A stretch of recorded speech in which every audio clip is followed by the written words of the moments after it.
Xin chào quý vị khán thính giả đã đến với kênh Chia sẻ lời Phật dạy. Hôm nay con xin thuật lại những câu nói cực thấm của Thầy Thích Minh Tuệ giúp chúng ta sống thức tỉnh hơn. Thầy Thích Minh Tuệ còn được mọi người gọi với cái tên yêu mến khác là Sư Minh Tuệ, Thầy Minh Tuệ hay Sư Thầy Thích Minh Tuệ. Người là một bậc chân tu đi theo con đường tu khổ hạnh 13 pháp hạnh đầu đà của tôn giả Ma Ha Ca Diếp. Trong gần 06 năm tu tập khổ hạnh, vượt qua mọi trở ngại và hội tụ đủ nhân duyên, Thầy đã được đông đảo người dân Việt Nam trong và ngoài nước biết đến, yêu mến và kính trọng. Từ 06 năm trước, Thầy đi tu khổ hạnh một mình, và điều mà mọi người trông chờ nhất chính là mong Thầy sớm tu thành Phật, đạt được chánh quả, tìm ra con đường thoát khổ để giúp cho mọi người sống an yên và hạnh phúc. Con đường tu tập của Thầy đầy dẫy những chông gai và khó khăn. Vậy, trong những năm tu luyện khổ hạnh đó, Thầy đã học được những điều gì? Có lẽ là điều mà mọi người rất mong muốn được nghe Thầy chia sẻ. Đây là một bài viết tập hợp lại những câu trả lời mà Thầy Thích Minh Tuệ đã chia sẻ, giải đáp tường tận các câu hỏi của mọi người. Bài viết được tổng hợp với mục đích đem chánh pháp của Thầy đến với những ai cần tìm hiểu và không có mục đích gì khác. Nếu các từ ngữ trong bài có gì sai và chưa chuẩn xác, mong mọi người vui vẻ góp ý để bài viết được hoàn thiện hơn. Giới thiệu một chút về Thầy Thích Minh Tuệ. Sư Thầy Thích Minh Tuệ, tên thật là Lê Anh Tú, sinh năm 1981 tại xã Kỳ Văn, huyện Kỳ Anh, Hà Tĩnh. Năm 2015, Sư xin gia đình đi tu tại một ngôi chùa với pháp danh là Thích Minh Tuệ. Sau một thời gian ở chùa, Sư đã xin được rời khỏi chùa và đi theo con đường tu hạnh đầu đà theo lời Đức Phật dạy. Đời sống bộ hành của Sư rất đơn giản, 3 y và 1 bát xin ăn một ngày một bữa. Trước 12 giờ trưa, y áo được may từ quần áo cũ, nhặt ở bên vệ đường hoặc thùng rác, nằm ngủ ở nghĩa địa. Còn lại, không có bất cứ tài sản hay tiền bạc gì. 1. Con muốn đi tu, nhưng mà con thấy giữ được 13 hạnh đó rất là khó. Vậy làm sao để giữ được các hạnh đó thưa Thầy? Thầy trả lời, nghe lời Phật dạy, rồi mình tin tưởng làm theo. Nếu mà mình hành trì như thế này, thì được thành quả buông bỏ công đức của mình, được an lạc, hạnh phúc thì mới tiến lên được trí tuệ. Chứ mà mình không làm được thì mình không đạt được cái đấy. Mình kiên quyết đặt niềm tin ở Phật, làm theo lời dạy của Phật. Mình biết bỏ cái này sẽ đạt được cái khác, cái thành tựu to lớn hơn. Chẳng hạn như giờ, con đi tu không phải để cầu danh, cầu lợi. Con đi làm theo lời Phật dạy để con được cái trí tuệ giải thoát, cầu quả trí tuệ ở Phật, nên con mới quyết tâm con đi hành. Ngoài 13 hạnh đầu đà mà Phật còn dạy hạnh nào nữa thì con vẫn đi. Nghe trong kinh sách Phật dạy những gì là con làm theo cái đấy. Con phát nguyện tu hạnh đầu đà không những đời này mà nhiều đời nữa, đến khi thành tựu quả trí tuệ thì thôi. Phát tâm Bồ đề tu thành vô thượng, chánh đẳng chánh giác. 2.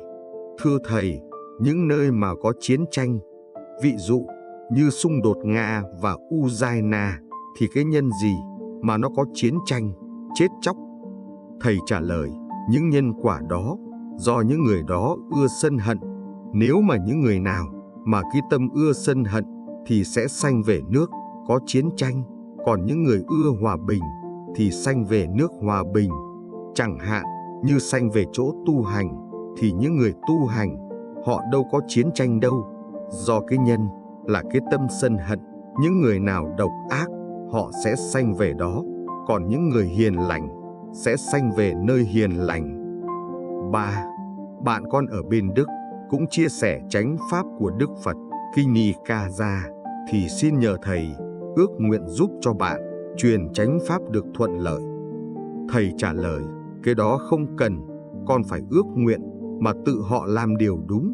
Như lời Phật dạy, họ giữ giới, họ tu hành, họ phát tâm thì họ được như nguyện. Cái đó là tự họ thành tựu. Nếu mà họ không có giữ giới hay làm điều ác thì cầu điều đó sẽ không được.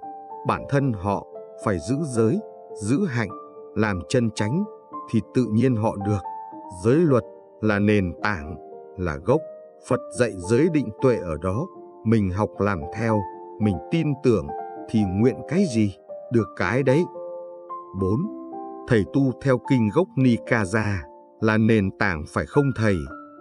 Thầy trả lời, toàn bộ tam tạng, kinh điển của Phật là nền tảng, không phải mỗi kinh Nikaya, kể cả Hàm rồi, A Hàm, tất cả các tam tạng kinh điển của Phật như Bát Nhã hay là các loại kinh sách, Đại Thừa, con đều học, tất cả đều nghiên cứu kỹ lưỡng.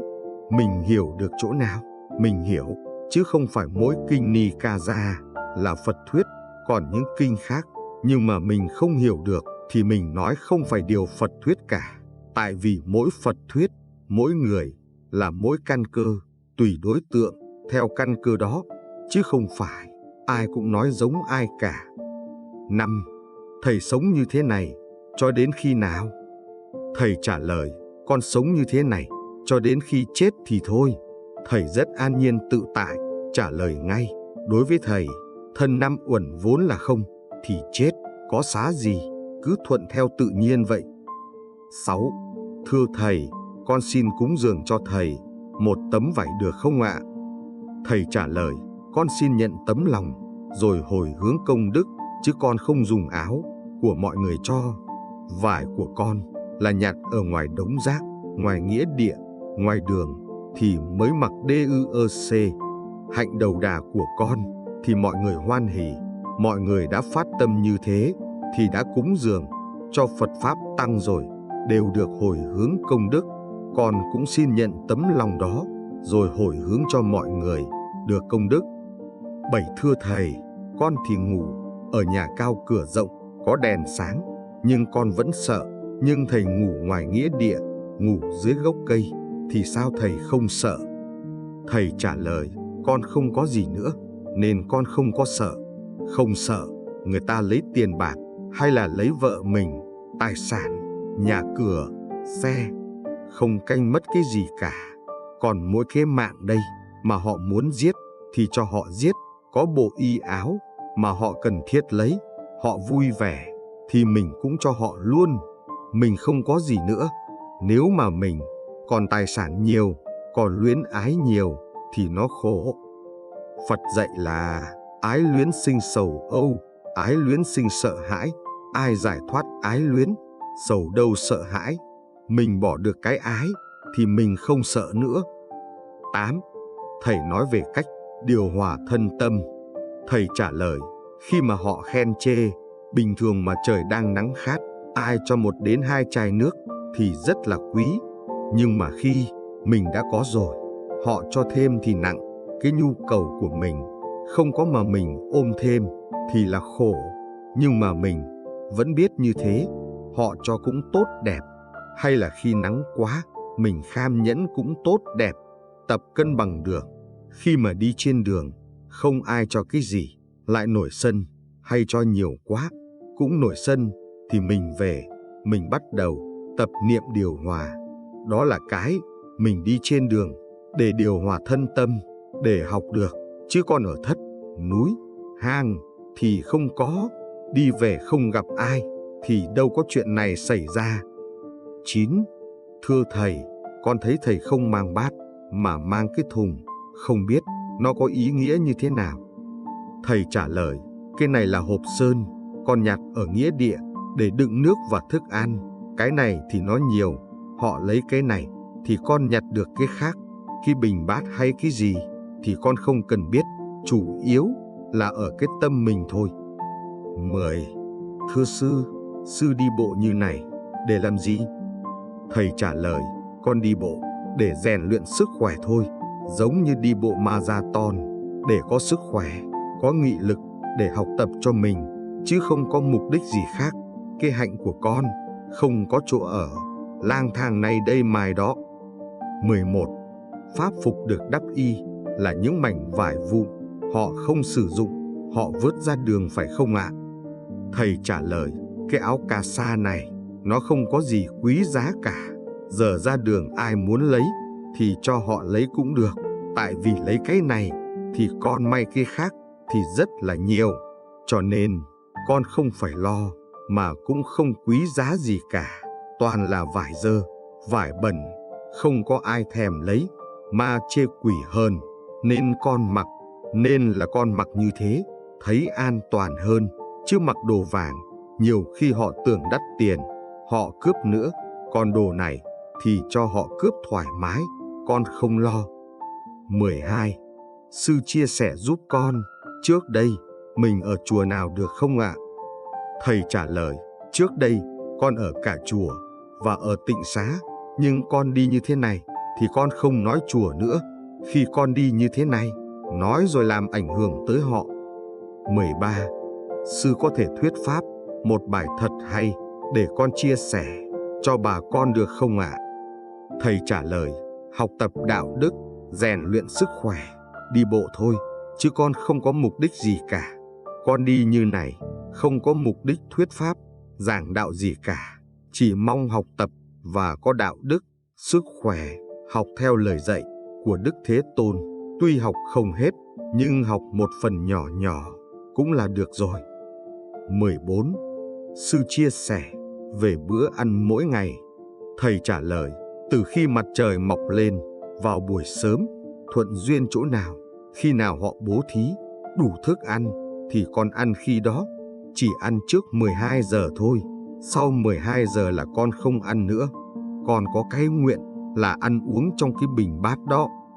Nhiều khi đi khất thực mà họ không cho thì mình không ăn nữa, mình nhịn ngày đó.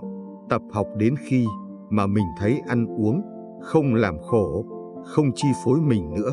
Họ cho gói mì không cũng ngon rồi, quả chuối hay cơm nguội hay đồ họ dùng dư, họ cho mình thì mình ăn cũng ngon rồi.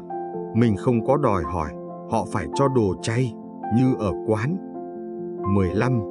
Tại sao sư lại xưng hô với con bằng từ con? Lẽ ra người xưng con phải là con với sư Minh Tuệ đây. Thầy trả lời, con xưng con là vì con là một người nhỏ bé. Con không phải là sư, không phải là thầy. Con là một người công dân Việt Nam, học theo lời dạy của Đức Thế Tôn. Con mong cho anh sau này thành Phật để con được đi theo con học. Tại vì bây giờ có thể anh chưa tu hành, nhưng mà mai mốt anh lại tu hành thành Phật sớm cũng nên. Vì vậy kêu như thế cũng không có ảnh hưởng gì cả, như là một lời mong muốn. Anh có thể xứng đáng, không được thành Phật thì cũng thành vị sư, vị thầy giỏi hơn con, để con được đi theo con học. Mỗi người đều có một căn duyên, có một số phận, không phải ai cũng giống ai cả. Có người thì người ta hướng tới xây chùa để người ta giảng, hỗ trợ cho Phật tử nhiều hơn. Có người thì hướng đến con đường rừng núi, hay là sống lang thang, độc cư một mình, không ai giống ai cả. Trên thế giới này, tùy theo căn duyên thôi, vị nào muốn học như thế nào thì học, hay là thực hiện theo ý nguyện của họ, chứ mình không bắt họ thế này thế kia. 16. Sư có muốn có được một cái tinh cốc để tu tập được tốt hơn không? Thầy trả lời, để làm một vị trụ trì hay xây chùa to lớn đó thì tùy theo duyên của họ, cái phước của họ, họ mới có. Như con nghiệp nặng, phước ít, nên con phải đi theo con đường này để học đức đã. Khi nào mà đủ phước đức thì con chưa biết, nhưng mà những vị như thế thì họ đầy đủ phước đức thì mới được như thế. Có khả năng là họ tu nhiều đời nhiều kiếp rồi mới có được, đó là cái quá khứ vị lai của họ. Mình sống sao không hổ thẹn với lương tâm là được. Nếu con không đi như thế này thì con sẽ không gặp được anh ở đây. Không phải đất nước Việt Nam mà các nước khác đều là con người, đều là có tình thương. Nếu mà mình có đủ duyên phước thì mình đều sống với họ. 17. Trên đường đi, sư đã nhận được ý kiến của bà con cô bác như thế nào? Sư có thể chia sẻ không? Thầy trả lời, nhiều người thì họ khen có, chê có, chửi có, nói chung là đủ thứ. Họ nạt nộ, đòi bắt cũng có. Nói chung, cái nào cũng có, còn cũng gặp qua cả. Cho dù họ có nói gì, thì mình cũng mỉm cười, cũng mong họ được sống hạnh phúc, vui vẻ. 18. Sư có nhận tiền hay không? Thầy trả lời, con không có nhận tiền, con không có đi xe. Xin được chỗ nào thì nghỉ chỗ đó, rồi mai đi tiếp. Chừng này thôi là quá đủ với con rồi. Đến chỗ nào họ cho mượn tấm cát tông hoặc cái gì trải sơ sơ để ngủ qua đêm. Con còn chưa học hành được tới đâu cả, còn nhiều lắm. 19. Thầy có chịu trách nhiệm với những ai tự nguyện đi theo hay không? Thầy trả lời, con cho họ đi theo. Lỡ họ mắc bệnh hay là bị đau chết thì họ tự chịu. Việc của họ đi là tự nguyện, con không có đuổi. Mình làm cái gì là tự nhân quả của mình, tự mình tu hành. Theo lời Phật dạy thì mình cứ chấp nhận, đi được thì quyền của họ, tự họ muốn thì cứ đi. Tại vì đường cũng không của riêng ai cả. Phật Pháp, Đức Phật cũng không của riêng ai cả, mà của nhân loại. Những lời dạy đó, ai muốn học thì học. Phật Pháp không phải của giáo hội, không phải của riêng Việt Nam. Ai muốn học thì cứ học, quyền tự do. 20. Thầy có thể cho con xin cái thuốc của thầy được không ạ? Thầy trả lời, mình giữ giới, đừng có nói láo, đừng có uống rượu bia, đừng trộm cắp, đừng sát sanh, đừng tà dâm. Làm như thế là thuốc, chứ con không có thuốc gì cả. Mọi người làm điều thiện thì mọi người có phước, làm điều ác thì mang nghiệp. 21. Thầy nói về việc đảnh lễ. Thầy trả lời, con không có bảo mọi người đảnh lễ. Mọi người cứ sống, làm điều thiện, giữ giới, sống bố thí, lương thiện là đảnh lễ rồi. Con thì không có bói toán, không có bùa phép, bùa ngải hay bất cứ gì cả. Con chỉ học, giữ giới lưu át thôi, chứ không có thần chú ban phát, thần thông thần biến, trị bệnh gì cả. Con chỉ tập học 13 hạnh đầu đà, con phải học cho được. 22. Thầy nói về việc hiếm muộn có con. Thầy trả lời, mình bị hiếm muộn là do nhân quả. Đời trước mình có con rồi, bỏ hay là cái gì đó, mình không có tôn trọng, giờ mình không có con nữa.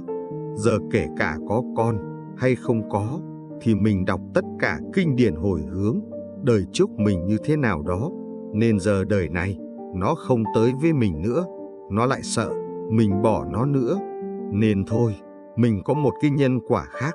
Trong kinh Tiểu Hộ cũng nói là làm nhiều việc tốt, việc thiện, hồi hướng công đức, rồi cũng được sinh con. 23. Thầy nói về việc ngồi thiền, càng thiền càng bị bệnh.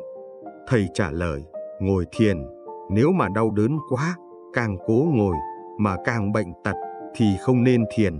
Ngồi thiền mà làm ít bệnh tật, ít đau đớn mà vượt qua được thì nên ngồi mà học tập.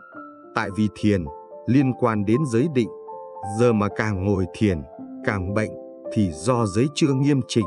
Mình học tập giới đã, làm điều thiện đã.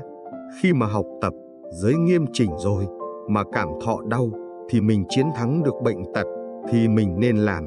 Còn mình không chiến thắng được thì mình không nên làm, tùy theo trường hợp mà mình làm. 24. Nhiều người hỏi tại sao thầy không đọc chú Đại Bi. Thầy trả lời, con không học chú Đại Bi vì cái đó không phải là pháp hành. Chú Đại Bi chẳng hạn như họ đọc lên để với mục đích làm gì? Tại vì để trừ tà hay trừ ma, trừ quỷ, để cho mình được an ổn. Chẳng hạn như giờ con thấy một con quỷ ở đó tới đọc thần chú để hại nó, để mình được an ổn thì mình độc ác quá. Mình từ bi, mình hại họ, mình đuổi họ đi để mình được an ổn thì đâu có được. Chẳng hạn như con quỷ nó nói, tôi muốn giết ông, không cho ông sống nữa, thì nếu mình có câu thần chú đó, mình cũng không đọc. Nếu mình đọc cho con quỷ đó chết mà mình sống thì không gọi là từ bi nữa. Nếu nó giết được thì cho nó giết. 25. Trong lúc ngủ ngồi hay thiền định, thầy có nằm mơ hay thấy cảnh tiên gì không? Thầy trả lời, cảnh thần tiên thì con vẫn chưa thoát khỏi phàm phu được, chưa giải thoát được, vẫn bị giấc mơ chi phối, nhưng không phải mơ ác mộng mà là mơ an lạc. Nhưng mà mình cũng không thích, mình chán, mình mong đừng có mơ nữa, tại vì mơ đó là cái lạc, cái đó phải bỏ, cái khổ cũng bỏ, mà lạc cũng bỏ, vì như thế mới giải thoát nổi, chứ không là khó lắm. Đi tu như này rất khó, đầu tiên là cái gian nan, mình chịu không nổi, nó đau, nó sốt, nó cảm, nó đổ bệnh, nghiệp trong thân nó ra, khi đó mình phải học tập, không dễ đâu. Nhưng con nghe theo Phật, Phật dạy là không có thất bại. Ngày xưa, con đi lên núi Hòn Sơn ở An Giang, ở trên đó kêu có một ông thầy tu mấy chục năm, nhưng không chịu nổi dâm dục, mỗi lần khởi lên, khổ cho ổng quá. Ổng cắt luôn cơ quan dâm dục, nhưng vô tình cắt sát quá, mà không cứu được nên chết. Người như thế, có quyết tâm vượt khỏi nghiệp lực, họ sẵn sàng hy sinh, nhưng vẫn không vượt qua được.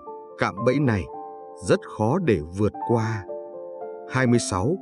Thầy nói về sự khen chê khi thầy đi khổ hạnh. Thầy trả lời, đi trên đường, họ chửi, nhưng mà con im lặng. Họ khen chê gì, con cũng thế, chê khen gì, cũng bình thường. Tại vì khen mình, cũng chả được cái gì, họ chửi mình, rồi cũng đi qua. Đi trên đường, có nhiều người, có duyên thì họ bố thí, đó là công đức của họ. Nói chung là duyên nhân quả, họ hạnh phúc, mình cũng hạnh phúc. Nhưng con thấy, khi người ta chửi thì không được, như cho cái gì đó. Khi cho họ, cười vui hớn hở, còn khi chửi thì toan đỏ mặt, với cau có không à? Hai cái trạng thái đó, con thấy nên ở trạng thái cười vui vẻ tốt hơn. 27. Khi có người cấm thầy đi khất thực xin ăn, thì thầy nghĩ gì? Thầy trả lời, đó là nghiệp của người đó. Con cũng nghĩ, làm sao mà anh cấm xin đồ được? Đi trên đường thì họ tự nguyện cho, anh cấm thì anh lại nói với họ, đừng có cho. Mình nghĩ cũng vô lý, nhưng mà đó là duyên nghiệp, nhân quả, mình mỉm cười vui vẻ. Nếu một người hay cả huyện đều không cho, thì mình cũng đi ngang qua thôi. Họ không cho thì mình nhịn đói, mình sang huyện khác. 28. Có người nói thầy lấy áo nhà chùa về để đắp y. Thầy trả lời, kệ họ, cho họ nghi ngờ. Họ muốn cho là áo nhà chùa thì là việc của họ, mình không phải thì thôi. Họ nói gì, mình cũng không quan tâm. Tại vì mình có lấy của nhà chùa hay không, chỉ mình mới biết, họ làm sao họ biết được. Nhưng mà mình cứ mặc, phát nguyện cái hạnh của mình. Con không có dùng áo nhà chùa, áo của người dân cho, vớt vải đó để cho con nhặt, con cũng không lấy. Con chỉ nhặt những cái mà họ vứt, không phải vì mình hay là cái gì họ xả bỏ, không cần thiết, vì mục đích khác thì con mới lấy. 29. Thầy giải thích về niệm A-di-đà Phật. Thầy trả lời, A-di-đà Phật là giới định tuệ, phải có giới để tu hành. Mình phải tìm hiểu giới như thế nào, định như thế nào, rồi mình học, chứ không phải đọc suông như thế.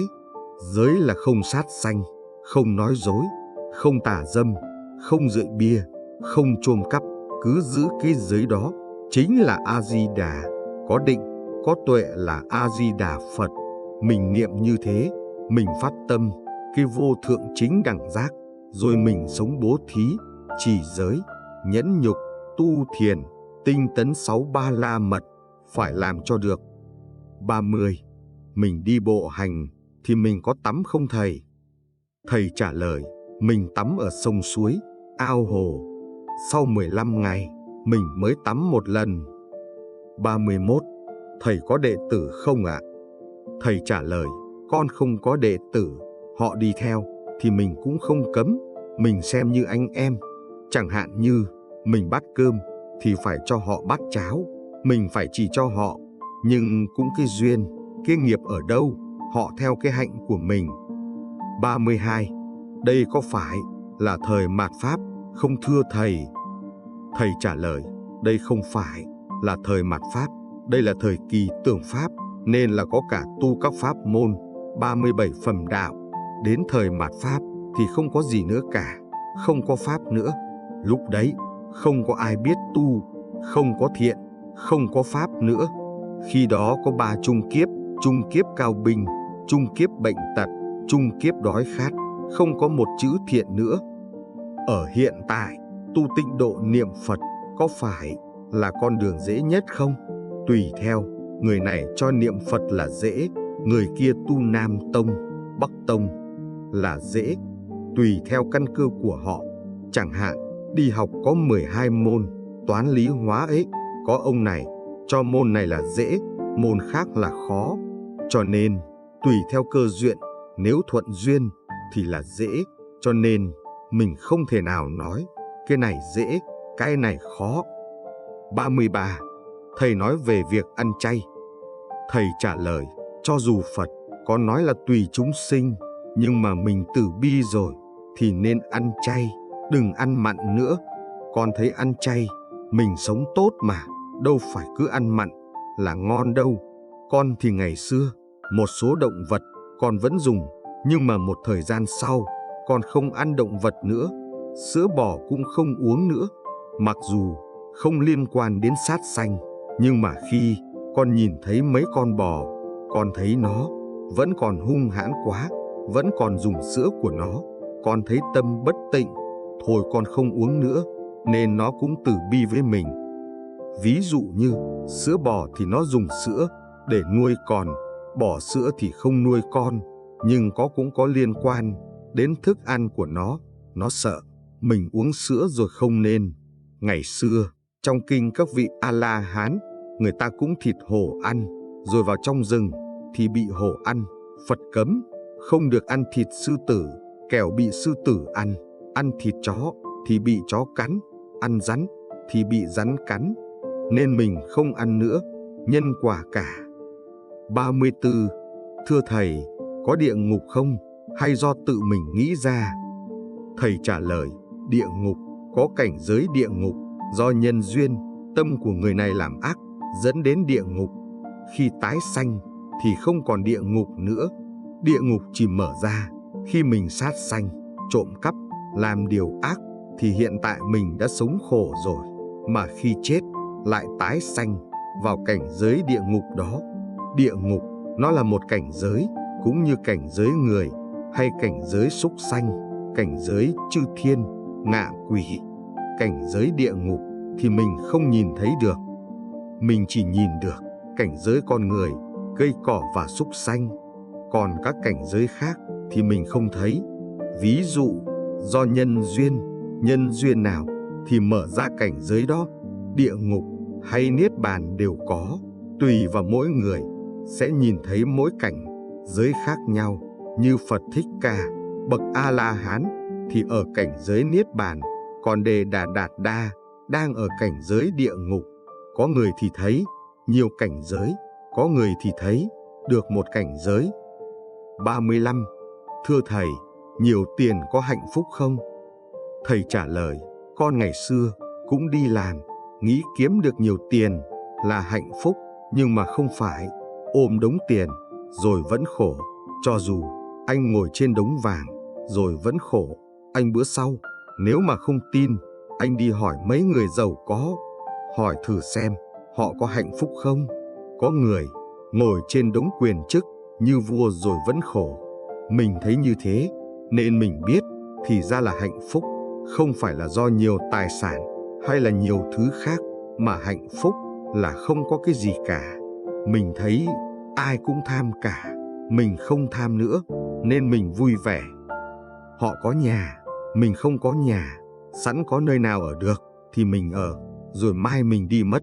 Nếu mà có cái nhà thì mình phải ở đây để mình giữ, kẻo họ phá. Nhưng mà con giờ không có sợ mất cái gì nữa, kể cả cái thân của con. Bây giờ con cũng bỏ, do mình sợ chết, sợ đánh đập. Nhưng mà giờ mình không sợ chết, không sợ họ đánh đập nữa. 36. Thưa Thầy, trên đường đi như vậy, thì khi mình bị bệnh, mình có dùng thuốc không? Thầy trả lời, dạ con vẫn dùng thuốc, như cơm, bánh mì, trái cây họ cho, đối với con là thuốc. Khi mà họ cho thuốc uống hay gì, khi ăn cơm, họ cho con vẫn uống luôn. Chẳng hạn như giờ, ăn uống xong rồi, mà họ cho thuốc, thì con không dùng nữa. Hiện tại thì như thế, Đức Phật thì vẫn cho, các tỳ kheo dùng thuốc mà. 37. Thầy lấy áo quần của người chết, may y thì có sợ họ đòi không? Thầy trả lời, cái này thuộc về đồ của người mất.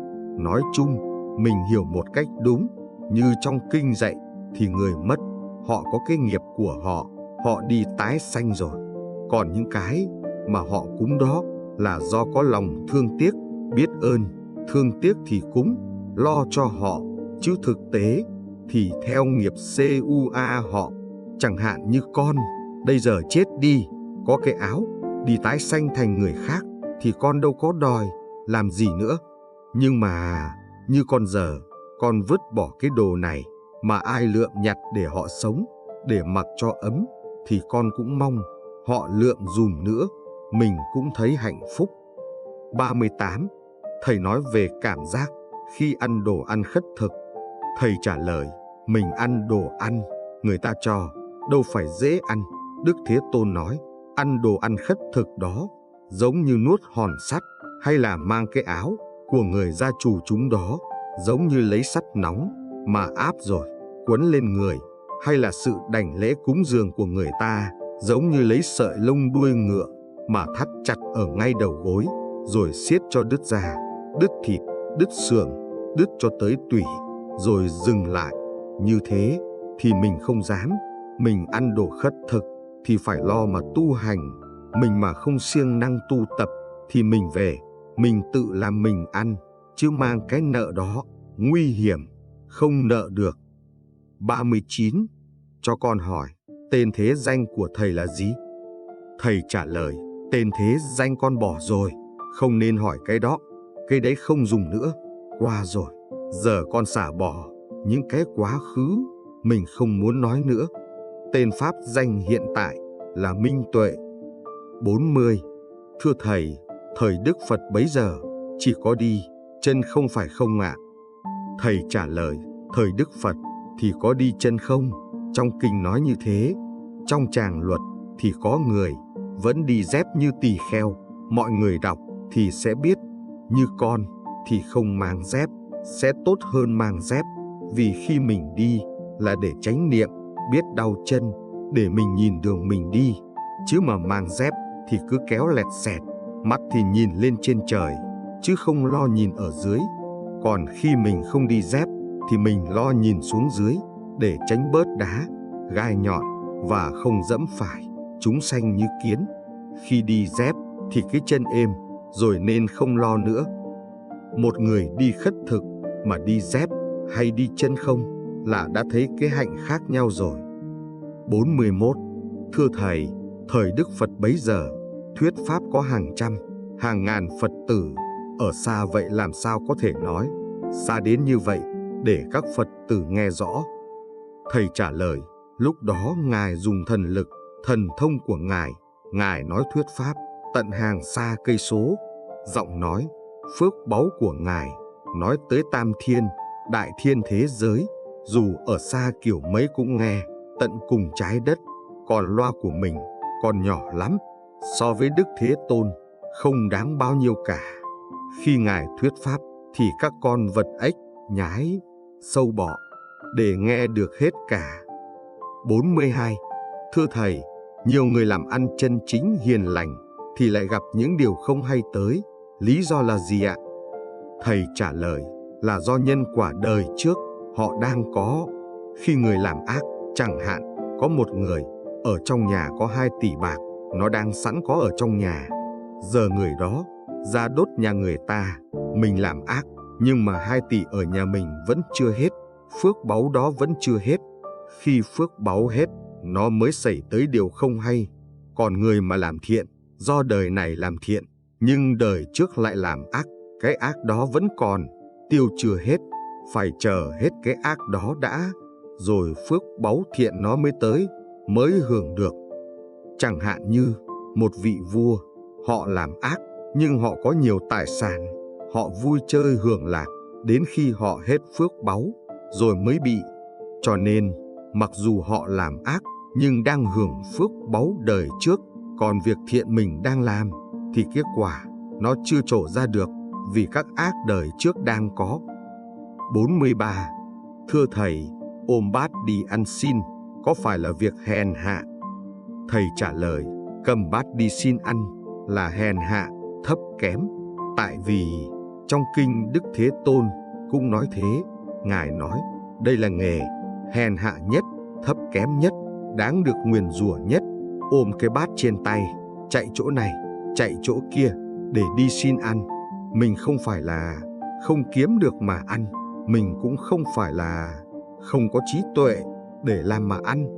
Mình làm là theo lời Phật dạy, vì mục đích lý tưởng Phật dạy để có trí tuệ, để giải thoát. Vẫn biết đó là nghề hèn hạ, nhưng mình vẫn chấp nhận. Mình không có sợ xấu hổ hay gì cả. Mình vẫn can đảm, mình ôm bát đi khất thực, kể cả họ chửi mắng, đánh đập mình, vẫn kiên trì đi để mình thoát khổ là tốt rồi. 44. Thầy có đọc kinh gì không?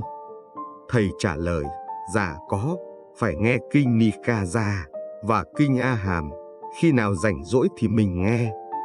45. Bình thường, mình niệm Phật những câu gì ạ? Thầy trả lời, mình sống, đời sống bát chánh đạo là niệm Phật rồi. Giữ giới luật như Đức Phật, Ngài làm như thế nào thì mình làm như thế, tập sống đời sống của Ngài và các bậc thánh như thế. Nhưng mà khi nào mình muốn niệm hồng danh Ngài thì mình niệm Nam Mô Bổn Sư Sakya Moni Phật, nhưng cơ bản thì mình giữ giới và thực hành đầy đủ. 46. Thầy kể về chuyện bị đánh ở Quảng Nam. Thầy trả lời, như hôm bữa con đi tới Quảng Nam khất thực, họ hỏi ông đi đâu. Con nói, con đi hành khất. Rồi họ bảo, ông đứng đây, tôi giảng cho ông nghe. Rồi ông bảo sao, không đi làm mà ăn, rồi đấm cho xịt máu mồm. Con cũng vui vẻ, mong cho họ sống hạnh phúc, rồi mình đi thôi. Mình gọi đây là nhân quả, kia nghiệp như thế này, thì mình cũng vui vẻ, cho dù họ có lấy gậy hay lấy dao cũng thế. Đó là do nhân duyên, cũng chẳng qua là chướng ngại, thử thách cho mình. Mình vẫn mong cho họ gặp điều tốt lành, được hạnh phúc, vui vẻ rồi mình đi thôi. Cho dù họ có hại mạng mình cũng thế. 47. Các YouTuber quay thầy thì thầy nghĩ như thế nào? Thầy trả lời, họ muốn quay thì quay, chụp thì chụp, chứ con không lo sợ gì. Với lại, sự nổi tiếng này, con cũng không mong. Con đi tu hành, không vì danh lợi, cầu mong mọi người được hạnh phúc và con được giải thoát. Học theo Phật thì không phải dễ, phải học ngày đêm và suốt đời, chứ không đơn giản. Khi nghiệp đổ tới, nhân quả tới, thì mình bỏ chạy không kịp. 48. Thưa thầy, khi mình mất năng lượng ở trong tâm mình nó không còn hoan hỉ nữa, thì phải làm sao cho tâm an hơn? Thầy trả lời, vậy thì mình phải sống từ bi, bố thí với mọi người, thương mọi chúng sanh và giữ giới, học tứ niệm xứ, tu thiền, đọc kinh Nikaya, trong đó có kinh Trung Bộ, đọc bài số 10, học giữ giới, học tu hành, an trú tứ niệm xứ, phát nguyện Bồ Đề tâm, làm lợi ích cho mọi người là được. Nói chung là nghe tất cả các kinh sách Đại Thừa, nghe cả Tiểu Bộ, Trung Bộ, nghe hết, không nghe kinh tụng mà nghe kinh Bát Nhã. Nghe hết rồi, mình tự tu hành tại gia, tập ngồi thiền, tập hơi thở, tập dần. Muốn có định, phải giữ giới và tu thiền, sẽ có trí tuệ và hạnh phúc. 49. Như con là một người không xuất gia, vậy làm sao con giữ được 5 giới đó? Thầy trả lời, trong 5 giới đó thì mình cố gắng hạn chế, nhưng mà uống rượu thì mình đừng có uống, còn dâm dục thì vợ chồng thì vẫn được, không sao cả. Như thế gọi là giới cư sĩ. Dâm dục thì nếu bỏ được thì nên bỏ càng tốt, vì nó sinh phiền não, khổ đau, mất năng lượng, hút tinh khí, nguyên khí, rồi mất năng lượng nên không thiền được nữa. Nhưng mà trong cuộc sống, cái đó là rất cần thiết. Bây giờ làm sao nói ngưng là ngưng được, nhưng mà mình phải từ bỏ. Như con xuất gia thì giờ cho con không thèm nữa. Mình thấy không chịu nổi thì mình chạy xa ra. Mình đừng có bao giờ nhìn, tiếp tận, sống tránh ra và làm cho mình bẩn hôi, nhớp xấu. Để gái họ tha cho mình, để tự bảo vệ mình xuống đây là như một trò chơi. Mình cứ mê đắm vào dục vọng thì càng giết chết mình. Khi có trí tuệ sáng suốt mới thấy, càng đâm đầu vào, càng đen tối và càng si mê. 50. Con xin y áo và bình bát của thầy có được không? Thầy trả lời, nếu xin tu hành, tu tập thì con cho, còn xin để vứt hay làm chuyện này chuyện kia thì không nên xin. Mọi người phát tâm tu hành, thành vô thượng chính đẳng chính giác thì con dâng cả y cả áo, con đi may cái khác. Con xin với mục đích lung tung thì không nên, con phải đi làm cái khác, cũng vất vả cho mình. 51. Thầy có nghỉ trưa không? Thầy trả lời, con không bao giờ ngủ trưa, buổi tối con có ngủ ngồi, chỉ xin phép ngủ trong nghĩa đia. Con không lừa đảo hay vì mục đích danh lợi, để tạo mọi người có niềm tin, làm theo lời Phật dạy. Con không hề nhận tiền, vì phát nguyện của con là để mọi người có niềm tin và học tập theo lời Phật dạy. 52. Thầy nói về các ngôi nhà đẹp mà bị bỏ hoang. Thầy trả lời, khi con thấy một ngôi nhà đẹp mà bỏ hoang, con có vào đó, xin ngủ qua đêm. Con ngồi ngoài sân, thì lúc đấy cũng 4 giờ sáng, nghe như có ai đang ở trong nhà làm gì đó. Thì con nhìn thấy, con nói đệ tử, người tu hành, cho con xin ngồi đây, chứ con chả tham gì đâu. Con nghĩ mặc kệ, quỷ hay gì, muốn làm gì thì làm, con ngủ xong thì con đi. Ở đời thì đều có quỷ thần cả, chứ không phải là không có. Những nơi như nghĩa địa thì ít hoặc không có, nhưng mà chỗ nhà họ bỏ đẹp đẹp thì hay có.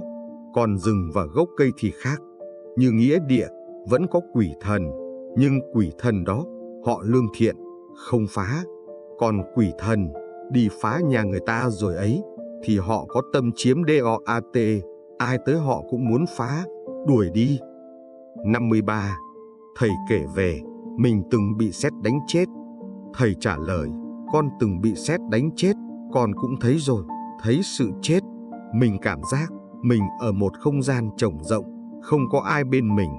Mình thấy họ, nhưng họ không thấy mình. Khi đó, mình xuất ra khỏi thân thể, xác họ khiêng đi, còn mình lơ lửng, không biết đường đi lối lại. Mình thấy như thế, mình tưởng chết là hết, nhưng không phải. Sau 53 lời chia sẻ quý báu của Thầy Thích Minh Tuệ, tất cả đều hướng về một điểm chung, một chân lý tối thượng, niềm tin kiên cố vào Phật, Pháp, Tăng và sự tinh tấn thực hành Phật Pháp là con đường duy nhất dẫn đến giải thoát khỏi sinh tử luân hồi. Đừng để cuộc đời trôi qua trong vô minh, hãy thức tỉnh và nhận ra chân giá trị của đời sống. Hạnh phúc đích thực không nằm ở vật chất bên ngoài, mà nằm ở sự an lạc nội tâm, ở sự giải thoát khỏi tham, sân, si. Giống như người tìm thấy viên ngọc quý giữa đống rác, chúng ta đã may mắn được tiếp cận với Phật Pháp, được nghe những lời dạy của Đức Phật. Đừng để viên ngọc quý ấy bị vùi lấp bởi bụi trần, hãy trân trọng và gìn giữ nó. Hãy tinh tấn thực hành theo lời Phật dạy, chuyển hóa thân tâm, gieo trồng thiện nghiệp, vun bồi công đức. Chỉ có như vậy, chúng ta mới có thể từng bước thoát khỏi bể khổ, đạt đến bờ giác ngộ, tìm thấy an lạc và tự do đích thực. Đó mới là ý nghĩa cao cả của kiếp người, là món quà vô giá mà chúng ta có thể dành tặng cho chính mình. Hãy vững tin vào Phật Pháp, hãy tinh tấn thực hành, giải thoát đang ở ngay trong tầm tay của bạn. Con cảm ơn quý khán thính giả đã nghe bài Pháp này. Quý vị có thể nghe đi nghe lại để thấy được trí tuệ sáng suốt của Thầy trong từng câu nói. Đó là nhờ giới, định, tuệ để chúng ta cố gắng học tập và noi theo. Mình muốn giải thoát, chỉ có tu hành theo lời Phật dạy. Nam mô Bổn Sư Thích Ca Mâu Ni Phật.